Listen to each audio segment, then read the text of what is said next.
Il est 6h30 dans le district autonome d'Abidjan et partout en Côte d'Ivoire. Merci de nous suivre sur RTI 1. La première dame de Côte d'Ivoire, Dominique Ouattara, a reçu à sa résidence le vœu de nouvel an des femmes de Côte d'Ivoire. La cérémonie a rassemblé des femmes issues de différents corps de métier. Le compte-rendu d'Alexis Ouedraogo.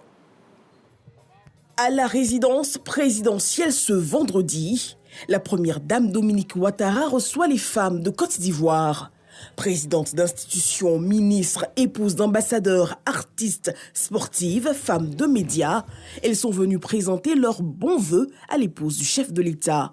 Je voudrais en premier lieu vous souhaiter, à vous personnellement et au président de la République, son Excellence, M. Alassane Ouattara, ainsi qu'à l'ensemble du peuple ivoirien, une bonne et heureuse année 2025.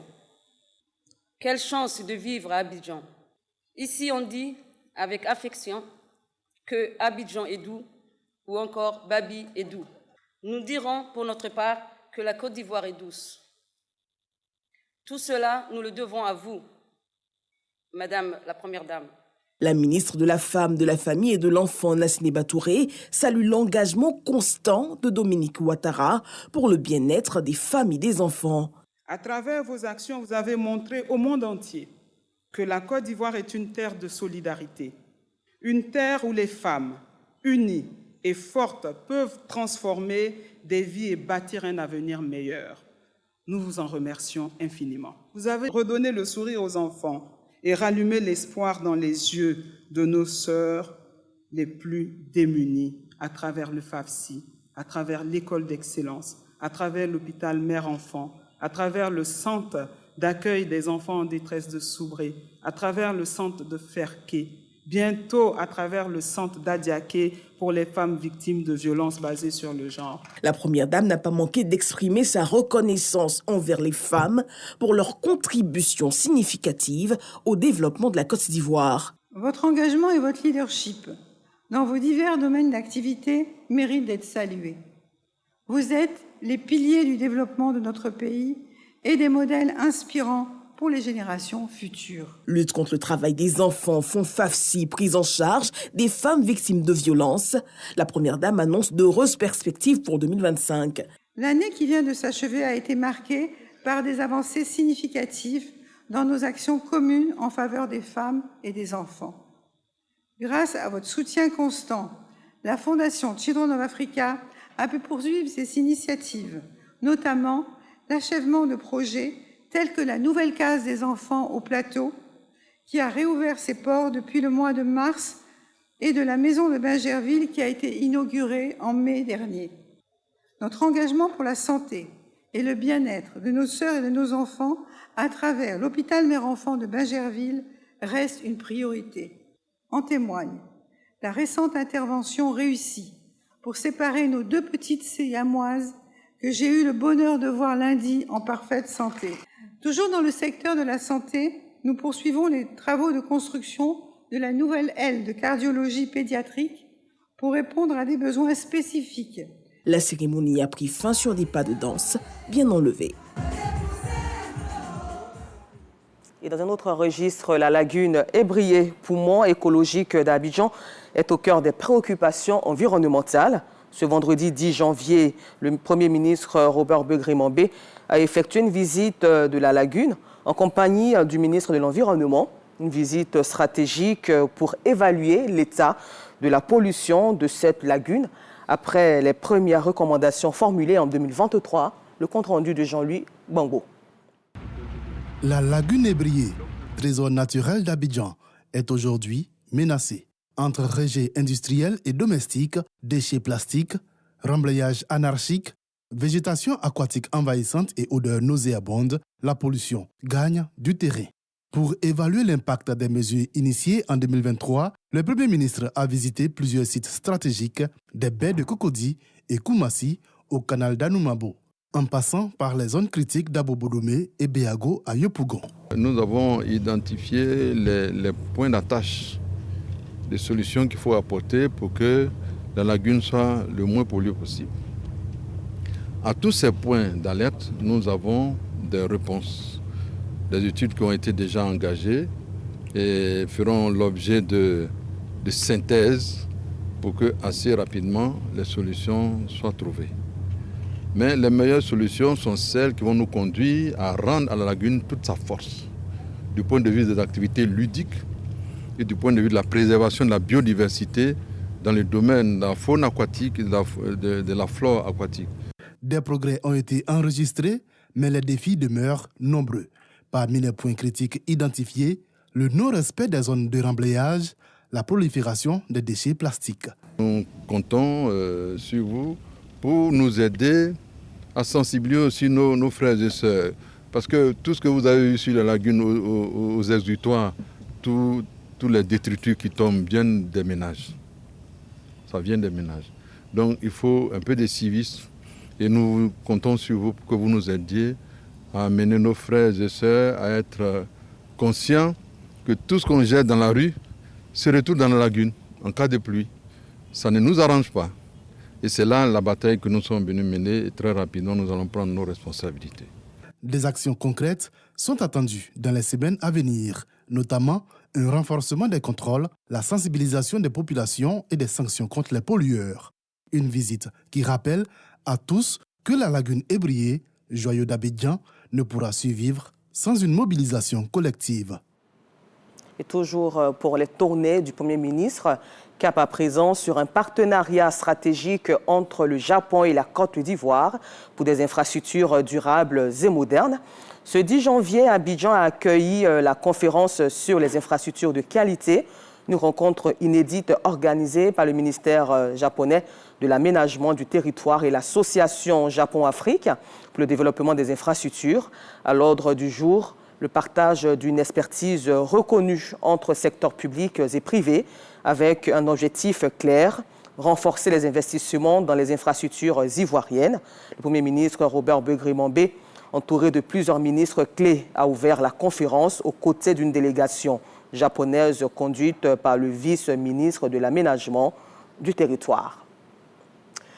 À la rentrée scolaire 2024-2025, un vent de changement souffle sur l'éducation en Côte d'Ivoire. Le ministère de l'Éducation nationale et de l'alphabétisation a donc lancé une nouvelle approche pédagogique, le PENAPAS, Programme national d'appui aux premiers apprentissages scolaires destiné à reformer et redynamiser surtout le système éducatif ivoirien. Une initiative pour améliorer la qualité de l'enseignement, renforcer les compétences des élèves et mieux répondre aux défis d'une société en constante évolution. Sephora Zegui pour plus d'informations. Yamoussoukro, chef-lieu de la région du Bélier, l'école primaire publique Cocrenou 3 vit une révolution pédagogique. Depuis cette année, le programme national d'appui aux premiers apprentissages scolaires PENAPAS transforme l'approche de l'enseignement, tant pour les élèves que pour les enseignants. 105, 110, 115, 115. Le but ultime, renforcer les compétences pédagogiques des enseignants. Dans l'ancienne méthode, il n'y avait pas de routine, alors que dans la nouvelle méthode, on doit faire... Bon, la routine, c'est la lecture des nombres sur la droite numérique. Ici, la routine permet à l'enfant de mémoriser les nombres. Puisqu'au CP2, on doit étudier les nombres de 0 à 1000. Voilà, donc chaque semaine, il y a un certain nombre qu'on étudie. Donc cette semaine, c'est des nombres de 0 à 200. Avant chaque leçon de mathématiques, chaque leçon de lecture, il y a une routine à faire. Les 3 mois de cours qu'on a fait, je pense que la nouvelle méthode-là, elle est efficace. Les élèves, eux aussi, bénéficient de cette transition vers une pédagogie plus moderne. Des supports ont été introduits dans les classes, permettant aux enfants d'apprendre en s'amusant. Mes pères nous enseignent, ça me plaît bien. J'aime venir à l'école parce que la maîtresse est gentille. Elle travaille bien avec nous, elle nous apprend des mots, les nombres, elle joue avec nous, elle nous donne aussi des cadeaux. Avec les manuels, on voit que tout devient facile. Parce qu'il suffit, quand tu arrives à l'étape où on doit utiliser les manuels, tu ne fais que leur dire, prenez vos manuels, temps décodables ou déchiffrables à telle page. Et puis, les élèves où tu les aides, comme c'est les plus petits, on les aide à ouvrir à la page indiquée et puis on applique. Quand tu leur dis de prendre leurs livres, ils sont heureux de voir les dessins, les images. À la maison, il n'y a pas quelqu'un pour leur dire tel ou tel, ça veut dire comme cela. L'apprentissage par l'amusement est-il important dans ce nouveau dispositif? Dans la mise en œuvre du PENAPAS, on a différents moments didactiques. Il y a une première phase qui se passe en classe. C'est la phase d'installation, c'est la phase d'acquisition. Il y a certains qui ont compris, d'autres n'ont pas compris. Donc le maître, l'activité peut se faire en classe, ou bien ça, on peut faire au dehors. On sort dans la cour de l'école pour aller continuer les apprentissages en jouant. Des activités ludiques. Ça permet de mieux fixer la notion que l'élève a vue en classe. Donc ce n'est pas du jeu pour faire du jeu, mais c'est du jeu pour apprendre. Le PENAPAS inclut aussi une formation continue pour les enseignants afin qu'ils puissent maîtriser les nouvelles approches pédagogiques. Dans le mois d'août, les 40 000 enseignants du préscolaire, du pré-primaire et des cours préparatoires ont reçu une formation en ce sens. Le PENAPAS met également l'accent sur l'interaction et la coopération entre élèves. C'est la synthèse de IFADEM, le PEC, tous les projets qu'il y avait pour faire avancer les enfants dans le cadre de l'amélioration de l'écriture, la lecture et des mathématiques. Les enfants sont encouragés à travailler en groupe, à échanger et à développer des compétences sociales dès les premières années d'école. C'est le travail de groupe, où on travaille individuel et puis après on se met ensemble. Tu vois, les enfants là, ils se bousculent, ils disent c'est pas comme ça, c'est moi j'ai trouvé, moi j'ai pas trouvé. Vraiment, ça me plaît parce qu'on sait que l'autre connaît, et puis il aide son ami même qui n'a pas pu faire là. Il faut compter, il faut passer par là, faire ça vraiment. En mathématiques là, ils discutent ensemble, c'est intéressant, on voit celui qui a raison, qui n'a pas raison. En 2019, le PASEC, le programme d'analyse des systèmes éducatifs de la Confémène, a révélé le faible niveau des écoliers ivoiriens en mathématiques, en lecture et en écriture. Pour le gouvernement ivoirien, il fallait donc réagir. Le mandat de notre pays à la tête de la Confémène sera marqué par l'évaluation internationale du programme d'analyse des systèmes éducatifs de la Confémène, PASEC, à laquelle notre pays prendra part en 2025 après les éditions 2014 et 2019.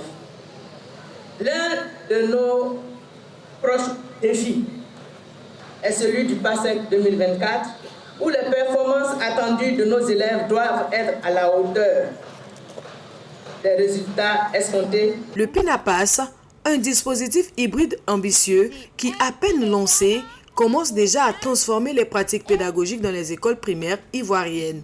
À Cochrane 3, l'école devient un lieu d'apprentissage interactif, de partage et de progrès pour chaque enfant. Et pour la culture ivoirienne, Françoise Remarque, ministre de tutelle, et Mamadou Touré, ministre de la promotion, de la jeunesse, de l'insertion professionnelle et du service civique, ont, au nom du gouvernement ivoirien, procédé ce mercredi 8 janvier au Musée des civilisations à Abidjan-Plateau à la remise d'un chèque d'une valeur de plus de 144 millions de francs CFA aux acteurs culturels, et ce en présence de Souleymane Diarra-Souba, ministre du Commerce et de l'Industrie. Il faut souligner que cette action témoigne de la solidarité gouvernementale en faveur des populations. Hors de nos frontières, les agences de l'ONU continuent d'alerter sur la situation catastrophique au Soudan, frappé par la famine, alors que 12 millions de personnes ont été déplacées par le conflit en cours. Cette année, plus de 3 millions d'enfants de moins de 5 ans risquent de souffrir encore de malnutrition aiguë dans le pays, selon l'UNICEF. Au Tchad, le retrait des forces armées françaises se poursuit avec la base militaire d'Abéché, la troisième ville la plus peuplée du pays. Et ses habitants voient donc d'un très bon œil le départ de l'armée française. La cérémonie de remise des clés est prévue ce samedi 11 janvier dans l'après-midi. Au Mozambique, les partisans de l'opposant Venancio Mondlane sont dans l'attente après le retour des îles ce jeudi 9 janvier du candidat malheureux à la présidentielle d'octobre 2024. Il avait fui le pays après l'assassinat de 2 de ses collaborateurs en octobre. Pour l'heure, il reste silencieux sur ses prochaines actions, à moins d'une semaine de l'investiture du président déclaré élu Daniel Chapo, issu du Frélimo, parti au pouvoir depuis l'indépendance. Et puis terminons ce temps d'information en Europe où le président vénézuélien sortant Nicolás Maduro a prêté serment ce vendredi 10 janvier pour un troisième mandat de 6 ans lors d'une cérémonie qualifiée de coup d'État par l'opposition et dénoncée notamment par les États-Unis d'Amérique et l'Union européenne. Lula et Macron appellent donc Nicolás Maduro à reprendre le dialogue avec l'opposition. Voilà qui met un point final à ce temps d'information. Encore merci à vous de nous avoir suivis sur RTI 1. Demain, vous avez rendez-vous avec Coralie Corée à 6h30.